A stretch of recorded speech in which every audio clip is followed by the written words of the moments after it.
नमस्कार, स्वागत है आप सभी का भारत 100 पर। मैं हूं आपके साथ मयंक तिवारी। जौनपुर में हमारी मौजूदगी है मुहरा शाहपुर में, और हमारे साथ फ्रेम में बातचीत करने के लिए इस वक्त प्रभाकर द्विवेदी जी हैं। द्विवेदी पैराडाइज इनका संस्थान चलता है, समाज सेवा के लिए जाने जाते हैं, लगातार समाज सेवा में बढ़ चढ़ कर अपना योगदान देते हैं, लोगों का दुख दर्द समझते हैं। इनसे हम बातचीत करेंगे, जानेंगे, समझेंगे कि किस तरह से जो है इन्होंने अपने संघर्ष के दौर की शुरुआत की, और आज जो है बच्चों के भविष्य के लिए जिस तरह से लगातार ये प्रतिबद्ध रहते हैं, उस पर क्या कुछ चीजें बताना चाह रहे हैं। द्विवेदी जी, किस तरह से आप देखते हैं, आप एक प्रतिष्ठित संस्थान चला रहे हैं द्विवेदी पैराडाइज नाम से, मुहरा शाहपुर में काफी नाम है, यहाँ तक कि आसपास के एरिया में भी नियर अबाउट 15-16 किलोमीटर में भी लोग जानते हैं, 20 किलोमीटर में।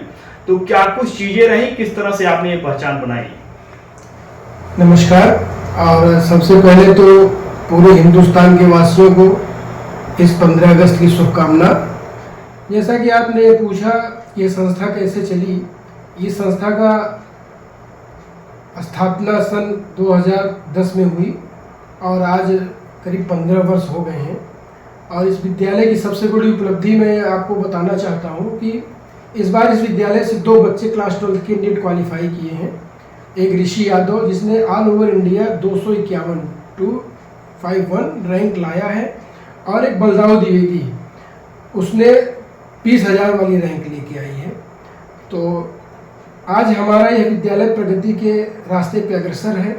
उसके लिए मेरे बाबूजी संस्थापक जिस विद्यालय के रहे श्री चंद्रकांत द्विवेदी छोटे महाराज, और विद्यालय के प्रिंसिपल, टीचर्स, इन सब लोगों का बड़ा सहयोग रहा। और जो सबसे बड़ा सहयोग रहा वो विद्यालय परिवार के जो अभिभावक हैं, उन्होंने हमारे ऊपर विश्वास जमाया, और उनके इस विश्वास पे हम खरा उतरने की पूरी कोशिश कर रहे हैं। उन्होंने हम पे अपना भविष्य दिया, हम पे उन्होंने एक विश्वास जताया, और अपने बच्चों का यहाँ पे एडमिशन कराया है।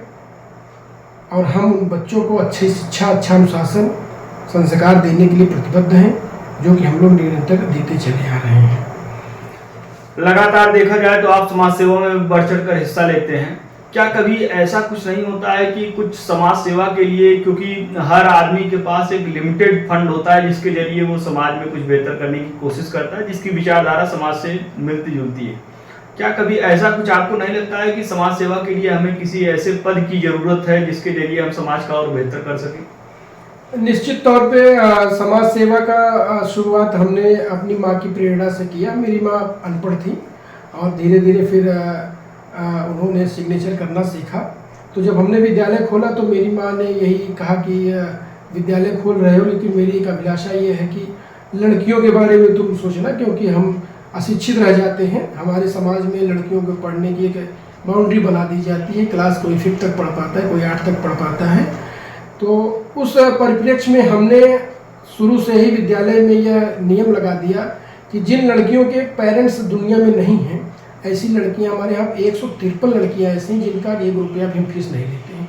अगर उस लड़की के पिताजी दुनिया में हैं, अगर वो बड़ी बीमारी से ग्रसित हैं, कैंसर हो गया, पैरालिसिस हो गया, ब्रेन हो गया, हार्ट हो गया, तो ऐसी भी लड़कियों का हम 1 रुपया फीस लेते नहीं हैं। और हमारे यहाँ आज की तारीख में 153 लड़कियाँ ऐसी हैं जो निःशुल्क शिक्षा ले रही हैं।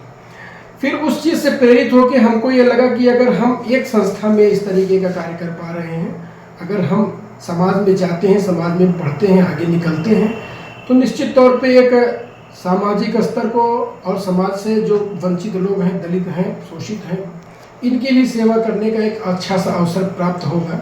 उसी निमित्त से मैं समाज में बढ़ रहा हूँ, आगे निकल रहा हूँ।